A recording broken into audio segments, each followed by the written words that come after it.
Luego que ufanga benga e ta fatap to bek fa faket pe me faren que ta mo ma fpal que ata to programa ma que que hi que a Kilisimasi. Pe a tata le ki mo tol to be ho ik me kainga. O ta fa felonga ki ngai programa e kainga lot to tapu. E ta programa ko ni o sio e ke mahu inga ko Kilisimasi. E o tua mo fa mahalo ke ko tu ke mo to ya si a Kilisimasi e ta ko o maukore ke tōna mua ke o na iloange ko puri e te kumautole te whito I uhinga e Kilisimasi me o wholofola. Ko higo no kāsia e ngai whi mau whakapaanga me ngai whi mau whakakumesia me ngai mea kau ka Santa Kolosi mo haifua. Kore ke koe tua ke alofa mai whakafoki mo mo ui ke mau nofo taha ke ngai whainuino o wholofola ke mau ilo lele iai ba mo ilo mo oni ai ke te whito I uhinga o e aho Kilisimasi e Sisu Christ ko al ko mau whamu ui. E men whaka uhinga, o mai ai uhinga e hongfu maaua. He tau programa koe ni, ko te whitoi uhinga I e tahaua o e tau whakamanatu ai aho Kilisimasi. Ko te pēu kei hui ngahi sias koe kena whakamanatu na toi aho Kilisimasi, pēa koe ngahi sias koe ia, buka haina o te whitoi uhinga.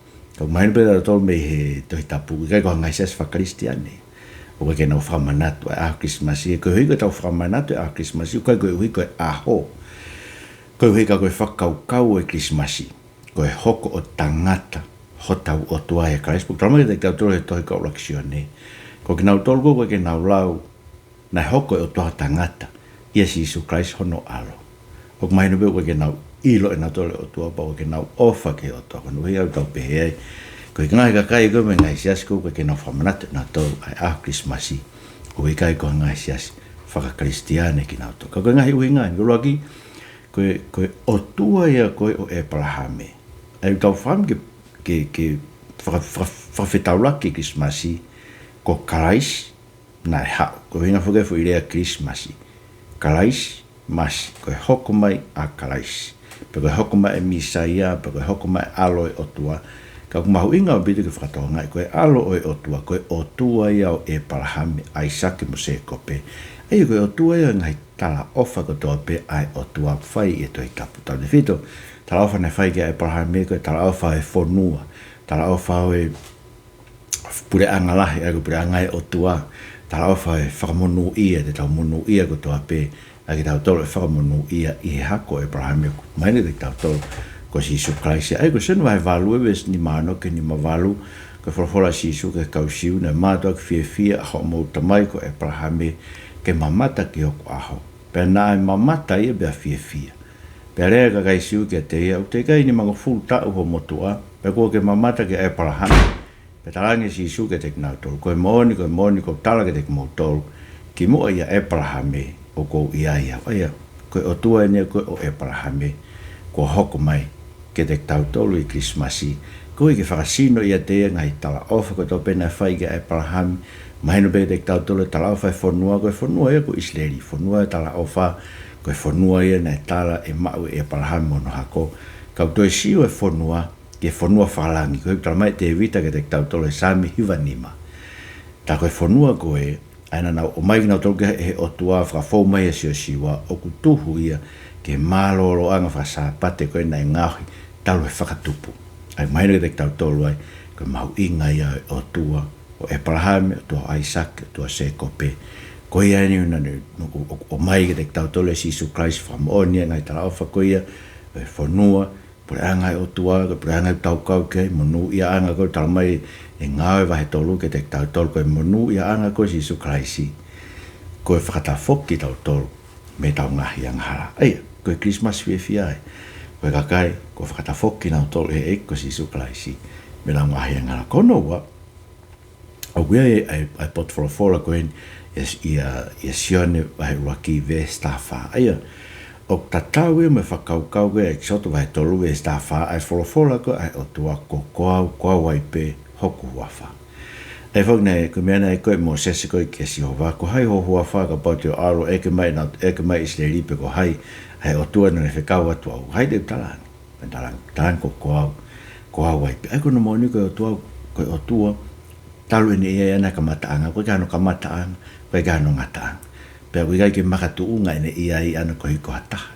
o ia be ia te ia pe ko tu e ko na ko ma tangata ai ta no ka sen va wa ki ve sta fa pena e hoko ai folofola ko ka kano pe no fo ia e te tauto ko fo to no to e ki fa vitai ko to ma inga be te to fa to ngai me ko ni ko folofola ko he persona hono uai ko to ko tol ta o tua he kwa fa nga tu i go ni pa la he mtara ka ko fa o wesiliana e ko tu i hala na pe go ko o tua bena e hoko mai ko Jesus Christ ai ne ke atu me ko e ka ko mamonga ka pore ko tua na hoko mai Jesus Christ ko hai na lo tu o tua Jesus Christ he a ne pe kia ne pe ilai e hoko o tua e ko no ni o ko ke lava i formatala ko fai ko ia ai pe ko tua bena hoko mai Jesus Christ pe kia pe tu hai ra pe te hoko mai ko la mari ni ko tu i hala ko tu i loa ko Unitarianism ko tu ia ko ai show witness o ko ke toko tolu o tua ia ko tu ko a Christian ko tua ko ta i Jehova ko na to ko o tua ko tamai na ne fe kau me a fora ko persona hono ua ia o toko tolu ta o tua a fora ke ko ai ka kano Jesus Christ pe no foi dictato ko tua ai pe ko ka to be o tua tamai be dictato Paula ka o tua ka nau toko tolu ai tua ka tamai to ko alo to ka lau mari manioni ko e toko tolu ko e tape fo ta tama pe ke ko no ma winga ko me ko ma to ko fo matar ma pe ke i lo i pau ko ia o tua ko ka kai na tamai na to ko ki tau sio to o tua to ko ka tau tu pe ki ai hange pe tau tu kui pe ko ki tau i lo mon ko tu te volo ka poko tu ke o tua ko tui te volo ko fami Kilisimasi ko ni ke fatonga pa ke tuku tui ka ko tui halai ko tau tui ke o tua ko hui na hoko mai o tua o tangata ko Sisu o Nasareti pona tau iai e senturi rua ki va ta ko tau fa ka ma ke tau tolu noa tasa na tau fanongo tonu o tua na tau sio tonu ke na tau mamata tonu ke na tau wala ke hangi ke fifine autoto tau fa ki ai tau ilo i pau. Ko meu tau ilo i pau, ko Kilisimasi ne whapapau i ke tau tolu. O koe tau tui ki tua koe tui kui pe. Koe tau tui ki tua makatu ungai i he mo oni na e hoko a folofola, ai persona hono ua o e toko tolu taha i o tua. O kakan, koe tangatai, ko Sisu o Nasareti. Ko hike tau ilo pau ai. Ai pe ko tau tolu be Kristiani tau ilo pau. O ke ai koe ke ilo e muslemi ona o tua ala mo haifu. Koe ke ilo he mo hintu e mo paha ula mo e show witnessi. Pe ko hai hona o tau. Tegi nau ilo pau na tona o tua. Tau tolu koe Kristiani tau ilo pau e tau tolu tau o tua. He ne hoko mai o tangata e Jesus Christ. Kono tolu. Koe huinga hoko mai ai o tua tangata. Ke kumi mo whaka mo ui. Ai a kua mole. Ei, tatau veme frofora koe frofora na whai koe e Jesus koe he api koe sake asi. Ne ala koe ka sake asi pa nau lau. Ka haime aula Sisu o kai mo tangata ngahala koe ka sake asi. Ka museo koe tau e kia. Ne alu e ke tangata ngahala kai moia. Pa ne talaange koe uhinga e pau. Ke kumi mo whaka mo ui ai a kua mole. E ka inga koe mema uhinga bita ke tau ilo. Ne hawa Sisu koe kauanga hala. Ai ko ne rego tatau pe mo ne rego ne fai ma ko vai wa vesta fitu e api ori vai. Mo tena nau kai fo api ori vai. Osko ne ui mari vai ko tangata tanak tu hau pe mo. Ai ko pure tanak tu hau ya ko pe ko CEO e tanak tu hau isleri ako ya asake as. Pero ne hawe ke apko asake as tatau mo ri vai. Ne ui ma ko ari vai. Pure tanak tu hau ya ko i kareri. Ne hawe ki ke abigori vai no kai ai pe lau le fuge he ka kai lo tu na pe walo kai me ka wanga la tang he Sisu na ke ha o tanga ta fai to ia ko ia mo le le ka ke mahaki na kai de hau ke u ma oni ka ko hanga hala ke fa to ma me ma inga video ro fa to ma Kilisimasi ko ta o tu na ha ke u ka wanga hala ko lo tu ko me ta to ka wanga hala ke tau hau ke wewe kai una pe o ke ola ke lotu ka ke ma oni mo to ka ke lotu ko lau ia ka fari si to ko ai he ko lotu ko me ha ko me tau wo mai ke lotu ta to ka wanga hala ko e tau fema o iglesia to ke ne riri o tau mo ko pa lo me lotu a hon ko ha ka wanga hala ke lotu ko wi ke hoko pelo tu ko me malu no fayanga hala ne ke winga be asi su na ha si su ke kawanga hala ke kum ayanga hala ke fatoma ai ko framo si su ta ha ke lotu ke ta ho fatoma ko winga be no i mai ka faso toma mo hai fo ka kai pe ka no fo nga sia ko tu ke faso toma ke na fo ke no fatoma no ta fo ke te e ko winga Kilisimasi ko hoko mai fo ha tangata o tangata asi su Christ ke kumi mo framo ui ai ko more pe ngatai ke kumi anga hala ke fatoma me vre aun ko ke maranga ia ka fa ko no fe ka sia faso toma pa ko tau ke nga sia ko ko tau fi e ko mo le mo tole ai ko fa ka mo tole ka kai no fe sia ko ia mo nga sia ko tau le ka ma mo nga katolik ke fa fe ai ga mo to ko hinga rea tu ko ke nga me hala mo tu ke ai e fa ka am he at e o tuaga de mo tolu halo to tui pi tai ke mo ta fokia tui ke me moni ko tui me tai tui ke me ya ko me ke rea ke moni ko me fai programa ko en alo to ta ke ko hinga Kilisimasi herma e ko si su ke kumu framo ui ai ko mo ko no fa hinga Kilisimasi rego e ko si su ka si fai ko mati wa hi va vestato mo lo kumi hinga rea ni ko loto o ko loto ki anga o fa kai ke fei lau na kai te hau ke ue ma oni ka koe anga hala ke whakatomara ai ko winga sisu na hao sisu ke tau ilo ai anga ofa ai otua kumau inga nge ki he otua ia ke tau ilo e ne anga ofa i he tau whenga tau to ke whai ngai fu fei lau ngai fu mea fu whai kakai ai a ko sio ko ngai lakanga whakalotu koe ni anko malanga kai whewhine ngai mea pehe ta ofi mai to ta buka ulau e ka kai to ko na ngai fatongia fakaloto fatongia ki eiki mo me ko ngai fatongia be na fa e loni mo na tol ko to afa na ulau na lot ko ke fu ai to ke kafi ko la ko fatongia e ke si ho ta tau be me go mo fai mo be ko mo to o mo malanga mo to kai fine mo fai fekau ka ko me ani ko ngau e faloto ene ka ne ga si suia ke pehete ke mau inga ho fai fei lau na si su ke mau inga ia nge ne anga ofa ko ne mesko fai ke te tau to uhinga ke tau ta foki ai anga hala fato mala si ke tau tuku e tau zole tau whakau kau o ko ngai mea inio ko bebe sai be ke lotu nere ke ilo to kuai o tua e sai malanga kai fefi nere ke ilo o tua to ko sai fasoto ma nere ke ilo o tua sai pe kona ka fai feka nere ke ilo o tua sai pe ai lotu mo manu me loto kovi si tanga tau tole o mai ngai me ene ke fakau kau ke o tua e fami o tua ke tau hau ke lotu ko ni winga ni hoko mai ke tau fato mala ke kumi ki tau tole ka wanghala ke tau tafoki pa tau fato mala na kusio i he mea na hoko koe konferenisi ai siastonga. Ma tui koe ngai mea koe ni neonga tau whamatara, tau tolo tau ki whi, whanau beke whamatara mai ki motoka na ana pola na anga koe whiwhine.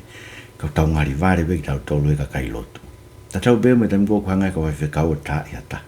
E whamatara tau ki whi ni tonu ia, kai peto ton ke ala wai kau ia.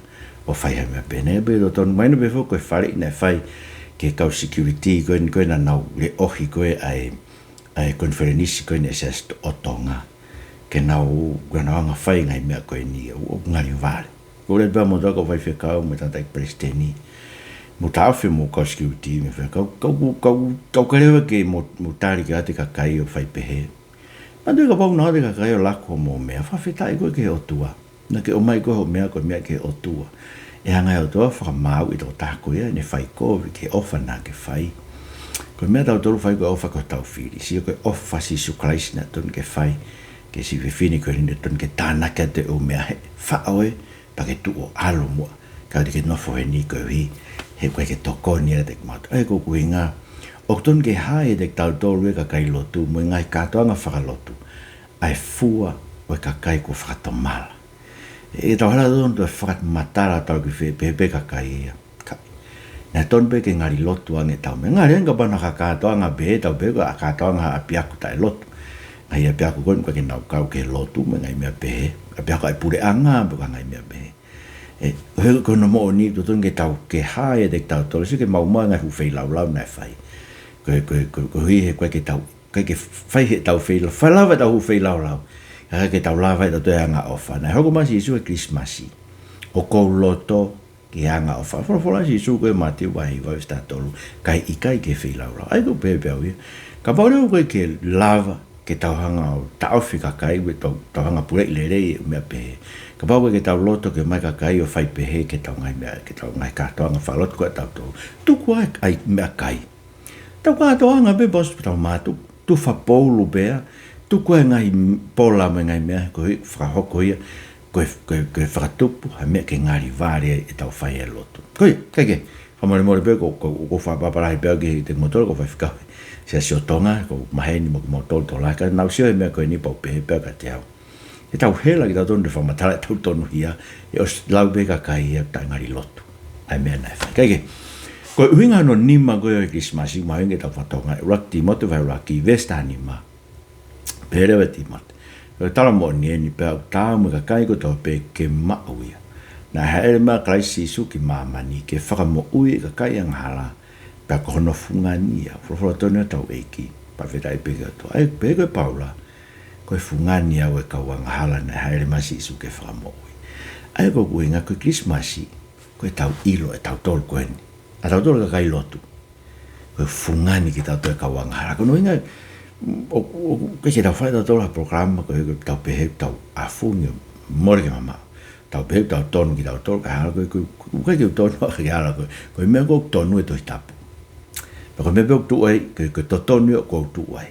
e toton ko kai ni ka to ke for ai tu mo fram be de que ilo mo ko toton ko ya e me for ai tu ko que tu ai mo ko que ta tu ai ko me eden for half ki tau me malaia que na ha ko ma si su kraisi que fa mo ka kai ang hala pe ko hono fungania ko tala e Kilisimasi ko fungania e ka wang hala mon ko via ko ingo ko se ko mai no para ka te puke atu pe e ko fa ko puke se ko pe ko ai tangata ko na feku ki te puke atu pe ne ngo te tau kai o ke to mai atu tapo ko ta ba ko to mai ke te tau puke ke e ke tau tui ko fa ma ko fa mo tau ngai ang hala ko no ngau he tau mo ko to pe ke tau hoko ka wanga ton he be ko la ka kai a ne tario si su ko te ke la ke nga u si su e ko ya he na mo nga te pe tario si su e mala fu ya ko ne tario si su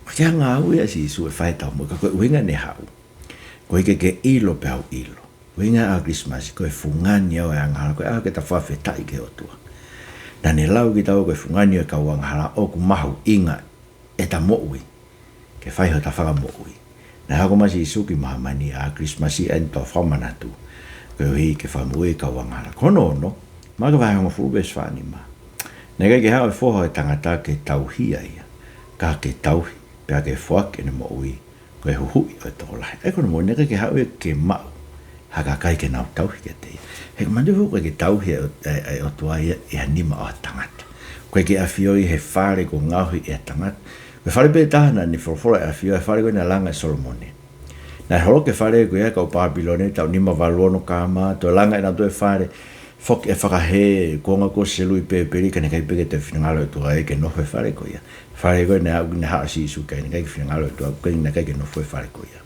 mo be ko fare o to ka ne kai ke no fe to ko ke no fo a fio to tap mo e fare nga he ni ma tangat pa ko ke tau hi a ke ni ma tangat ke be tau atu e tau paanga mo tau ufei lau me akai konferenis me hafu he kune fie mau e tau paanga mo ke mama ko en fie mau tau me akai tau me be ka dik tau tole i samini manoa ka neu fie kai ka me ne la do ka ko ua aku e whangapulu e ngai mo unga lau iafe ko ana whangapulu me whangasipio mama ni he ka ken tala mai ka dik tau hane fie kai si o ke me mau inga ke tai ne re ho ma si su kraisi ke tau hi ke te so ke kana ha ke tau ke te tau ha ko se va ni tau to ko ke ne ri ake ne mo ke hu ke whakatau ki tau ko whire hu ko rea ia mra e whakatau ko dai me ke alo ke whakatau se ina pa ka mandu ko alo hu i mai ai fo i ma me ka papulu me nu tolo ko hanga hu i mai ke aia ko lo ko me na fai ke si su Christ ma tau to ko ne mo ke hu ia ke tau to ko ke ne fetongi ki tau to ko totongi ki tau to veteang ki tau to me tau popula ke hanga ko ka tau populan ke ma ni tau me paula de tau to roma va no vesta fitu na tau nofo e koe kaupopula e angahara, whawhetai koe tō ko tau talangofua, talangofua ni ke ako naki, e wholofola e tua i ene gospel. Ai koe whakailonga e kakai koe ko nau maa e ko si sukaraisi, ai koe ko huhu e nau moe, ko whakatau ki nau tō me angahara, koe nau talangofua, ke wholofola a tau otua. Kainga, koe mea siwi bea e tau loto e ahoni pe talangofua ka kato ka siasu ke kauki ai, ke wholofola e tō pe nau ngau e akpina tōro e wholofola e otua, ke whātono hia ai nau tō kāteri ni ko nau tui ki ai. Pako tātu koe uhinga o lahe ngai siasu e ahoni, koe mea ia nau whai. Nau bena tō ngā ake tō i tapu, ke whātono hia ai mea nau tui ki ai. Keke, kono fitu, koe tāno koe election vai waves uraki, ai upe ai whanau e whina ko tohi ngai mean ke te kumoto, ke ona mua ngā hala. Ka bau ia ngā hala ia taha koe tau whakarei ke tamai, ko si isu Christ koe maa onioni. Aia, nai hoko ma si isu Christ ke maa mani, ke oua te tau toi whai ngā hala. Masi mau inga koe ia. Tau toto ke lotu ora, ko kei tangata pe, koe whikita e fua pe, koe tau kei tangata pe, koe lau ia e kakaita e lotu. O whampea koe ai mea koe ia. He blahe kakai nau whai mea koe, nau lau pe, tau kei tangata pe, koe loi whakamui, koe kai mea koe loi whakamui, whakamate, ai loi kotoa pe, koe loi, koe rea ia setane. Mea tau mai si isu ke te tau tō. Ka pate ke loi, ko rea ake rea setane. Ka taimi ko rea ake setane loi. Ko ne rea ake, ne rea haana. So ke, koe kai mea koe loi whakamui, koe kai mea koe tau kei tangata pe, tau kei angahala pe, i kai. Ko tau tolu koe ko tau mao e ko si isu Kalaisi. Ko tau tolu koe ko hanga ke he eiki o huhu e tau mo ui. O veteanga ki tau to whatau taina to me hanga hala. Mune whakamua ke te tau to whai hanga hala. O whewhe. Uhinga eu tau whehia au bita kei ase hanga hala e tau mo ui. Pau tau mātua ki kore ki o tua taim ko tua pe. Tafi mo e mo ui ke maa me hanga hala. Koe koe te whakamua ke whakako hanga hala. Iho au. Ko hinga nane hau ai. Ba bare fai ai ko tama e sione te tauto. Ko hinga ne hau ke o te tauto e fai anga. Ka ba fai ata hanga hala. Sio ka si Jesu Christ. Ko tau whakarere ia ke tamai. Ai ko no ai taha. Ko tau whakarere i hou hau ia ke tamai. Ko hi ko hau e tamai na toko mai ke te tauto le tau ngahi anga hala. Na tau nofo e pe ko whanau e hou hau tamai Paula e whesova hei wa. Vesi wa. Tamai te tuhu whanau e hou hau ki tauto. Kaksio, ko hoko masi Jesu Christ kene whakarere e ho hau e tamai. Kene ofe e ho hau e tamai kia teia. Koe ka toka mai ho i fua e tamai. Kia te tau toke tau inasi e. Koe ka te tau te whaianga kainga. Ko whamea ki pore ki motolo. Ka kai kui ka kai lot. Koe hea hala mua mo fua ke homo. Koe ha i tango fua. I tawave. Koe afungi. Kia te awe koe mea whaase mo i tae ofa me afungi. Pe kou kore mau peke o tua. Kene hanga kapusi mai ngai angara koe ni mek moi. Ko mea ko whiawhia ai. Hok whakailo mai he o toa ke te ngai angara. Moi lo ke ngai lau mare maanio ni whae te tau. He koe taimi ko tau maua Kraisi isu koe eiki. O ko hau ema lau mare maanio ni no whae te tau tau. Peka lau mare maanio ni koe fu mahalohi o toa. Ke tau ai ke mate. Ai ngahi angara. Hene ke nofo. I he tau mo ui. Sio koe whakaukau ia o Kilisimasi. Hoko masi isu Kraisi ki mahamani. Ko heke o te tau kei whai angahara. Peka bau rewa o kei whai angahara hata. Sio ka si Jesu Christ o kore ki ai. Ke ai ke mate ngai angahara e tau mua. Ko wenga no walu. A heko mai ai ko si Jesu Christ i he Kilisimasi. Ka rau at beko ko in correction vai tau lue ni vesi walu. Ko e une kei whai angahara. O e te volo i hena. E angahara te volo talo me ka matanga. Ko mea na whakahai aloi o tua. Ko e ui ke ne whaka auha. Ai ngā aue ai te volo. Sio koe mea mahoinga, whawhora tonu tau eiki. Whawhetai beke o tua. Koe whakaha mai aloe o tua. Koe kene whaka auha ai ngā aue ai te volo. Koe ngā aue ai te volo. Koe hanga hara. Koe hene talo hanga hara ai te volo me ka matanga. Tama e mena ulawe ke koe nation vai valu pehe sisu. Koe te volo. Koe tā mate pe moe loi talo me ka matanga. Ai koe ngā mea ai. Tā mate pe moe loi. Mele te mo itai te me uke lo toko via i koe paka alo tala e toko taha koe ai koe pehe kuna e nofo ova ke alo tala ia ke he immigration ka moto nofo in koe tamate koe uke hanko tamate i whapongi ai ki tō taha koe ke lau e koe ia o mapinga ne mo ui me mea kune whai ka koe mea mahuinga pa ulai me tamate o tau whonua e ahon ka koe ita koe mea tamate moia tau ita ko tau pepo tau mai pe paulo ke tau to ko me rei ke ita ko na tu ke to e la a ke ita ko ya tambe to e la a pa ke mohe mo ita ko matare ke riri ho ita au ko kona pa ke te me tau to fo tau wino e kona pa ka ko ke to tau tau ita ke ika ke inu pe ko kona pe ko mo ko me tau to re fa more kai ko pa ba no ke ita mai no to ke tau to ko problema no to tau sanga to fa more kina to tau to kita ko na yo tau to kia kina to tau os tuange na to kita on fa tau ta ina to kina to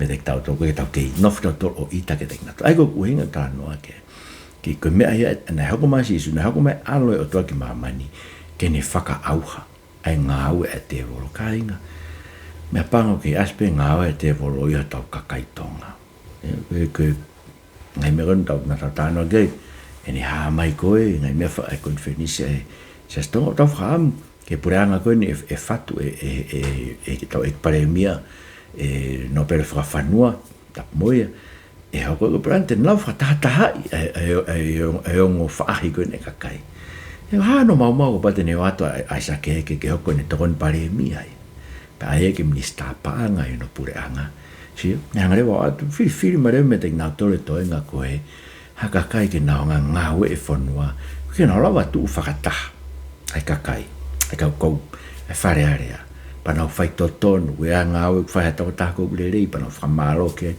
to fa no da be more be tai mi e fetu ku tu aki lau ko vi ke o mau tai mi ai pa nga ai kakai ta na tu ko ai fonua hono to tongi ake ka fare area to omnak pe lava e no pere ko ni fra fanua ko me ni tau mo ke ne fra tata a tau pure anga ke na rawa nga fra ta ke unua ki e fonua ki mo tau ene ho mani ma tau no mai fa unga pure anga ko na riu ke democrático na lau ko he wono ta no mo te ke pe ke tau siu to o la ki mo e fonua ula he tau alfa holo mui he tau al ki mo kai ke ko anga basic sio ak me to ko uhinga no hiva l'azione va fa ves fa e fana o feina ko ai o tua ki mo tol be mo i kuna ki na tora ko hui ko ia ke tek mo tolu o ku lahi e ke te o ki mama mena ko ko ke nai for tonu to e ki fa fetai pe ke o tua ko hui ko hak ma si su klais ke no fo ia ki to ke ta ma o si su klais ko e ki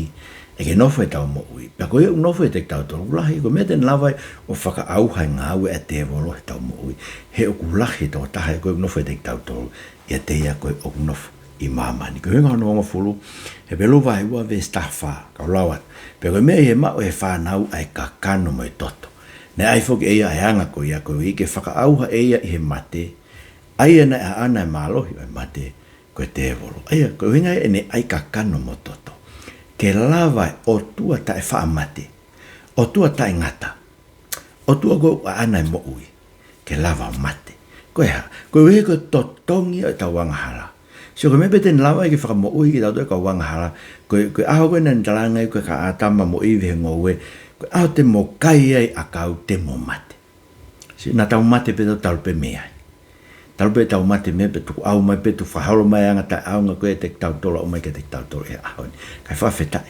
ai ka kano mo toto ta eki e persona hono ua o to tol ta o to ko si su klais ko o to ko alo ko i fu mai o pekia ko ke ne faka auha to taha ko ana malohi o mate ki o te tau toi mana wahe ki he mate ko no taha o inga no taha ko luke wahe wawe e songo fulu ko si su kraisi ko e faka mo uia ko no ka rata luke wahe wawe e songo fulu pepe ange loke te nau tolu o e mana wahe wakai o ko omi ke te mo tolu ai ngong re e fia lahi ai e hoko ki ka kai fulipe he ko aroi ke te mo tolu e ahoni e kolo te vita ai faka mo ui ai ko kraisi ko eiki ko fa mo ui krais ko eiki ko ya tau mate ko tope tau tu ko ni me amanaki mate ko tope tau no fo tope tere o ku malu aki mai e mate ke te tau tol he time ko tope ka ko si su krais ko eiki ko fa mo ui ko to tabe tau mai mo ke tau mai tol me sias ke tau mai tau tol tau ngau ke tau mai tau tau lakanga fa lot mo tau fato mi o fai ke lot Mori malo pelos fai ngai me ko ya ngai me le ia o ka fai hiri o ma ai mo ui ko ni ko fa mo ui ko e ko si su kraisi ka ba ko fai ko ke ma mo ui kai ma ui o tau mai ta tole mo ui I he whaka mo ui ia Christ pa tau tuk whai ngai ngā koe pona whao si leo ngai vai tā vai ngā fuluwes whātolu tau mai o e whamare more anga hala koe me e hako mai si Isu Christ ma tau tolu ngai vai ngā fuluwes whātolu pe o whamoni ke te ka o parofita ka tō pe koe a furi pe e tui ke te ia e ma o e whamare more e anga hala I hono hui a hua wha si koe palo mesi a koe e tui ke te ia ne ma o e whamare more anga hala I hono hua wha na ko whainga maringi ke tue ke eko si Isu Christ. Koe ke tau whamanatu Kilisimasi a ke kawa mālohi, ka pau koe mea ia, ka pau ke inu kawa mālohi a ne poa o ke pongpongini, pa ke hongo I ai koto nge esi u mea koe ia. Ta foke e ke ahoni. Kore ke o mahaloto tuipi ki tai ke te koe ke tuipi ki tai e ke te ia. Na e hau ia ke mao e whamore more anghala I hono huafa. Ke mo ui, pe au mo ui, pe ke ne ririu e ta mo ui. Ko hinga ne whamore more, te ne tō e tau ngahi anghala, ka ne ngau ho mo ui ke more more. Ke ma mo on, mo on. E tōne mai, ke pehe mau ngahi mo ui. Yes, Isu Christ ko mo wha mo ui. Amen. Merry Christmas to all of you. Marabita mo mea mai, mo mea to our Father.